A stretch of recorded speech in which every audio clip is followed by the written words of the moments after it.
Я вас приветствую на моем канале «Камины печи Севастополь». Представляю вашему вниманию изделие камин парящий, я бы так его назвал. Значит, пол еще поднимется сантиметров на 15, и он будет ниже, конечно. Это называется стиль модерн, строгие формы, в зале со вторым светом, очень красиво. Давайте подойдем поближе, посмотрим. Значит, здесь стоит зольник с глубокой нишей. В него также подается воздух с улицы. Вот. Исполнено все, сами видите, как старательно. Это сердечник камина.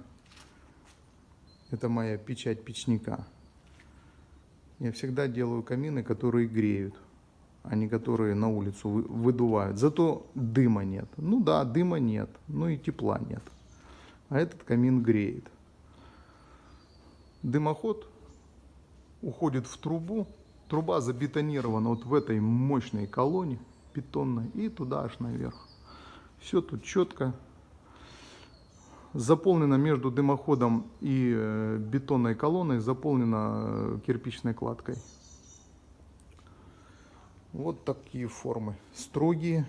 Хотел бы показать вам, как это выглядит еще сбоку. Посмотрите. Опа. Вот как. Вот так вот. Вот так оно выглядит. Посмотрим потихонечку. Опа. Поворачивается. А вот здесь как? Смотрите. Класс, да? Красота. И все это будет красивым камнем отделано, как облито. Вот моща будет. Вот эта мощь, да? Висит над полом. Камнем красивым отделано. Бомба. Вообще. Зал со вторым светом. Красотища. Красотища. Ну вот так вот. Захотела супруга. На картинке увидела. Говорит, можно так исполнить? Да. Я исполнил. Такие возможности. Так что надо, чтобы возможности с желаниями совпадали. Надо, чтобы обязательно ваши желания просматривал специалист.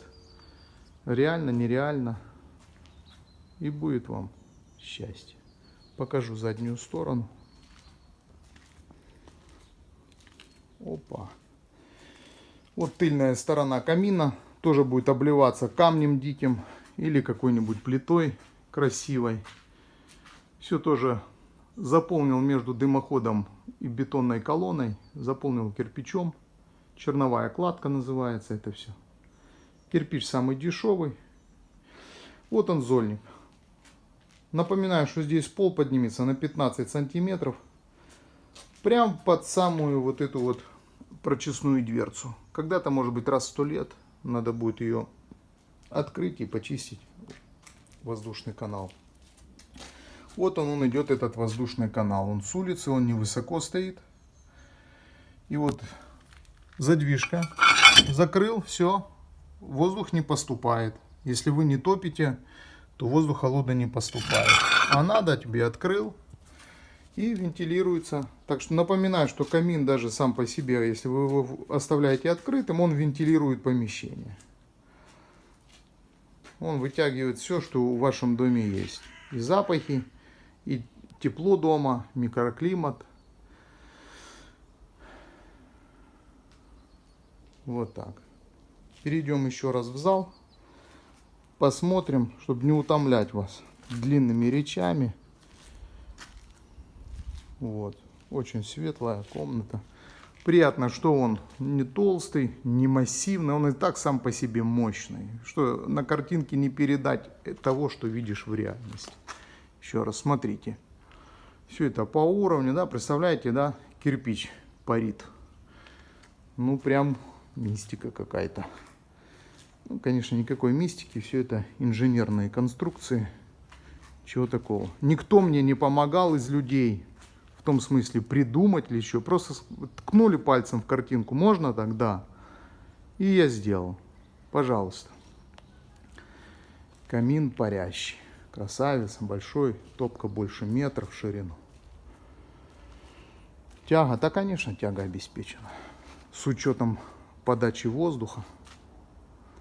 Ну вот, вышло солнце. Все, я с вами прощаюсь. Желаю вам творческих побед, хорошего настроения. С вами был Захар и мой канал «Камины, печи, Севастополь». Всего доброго.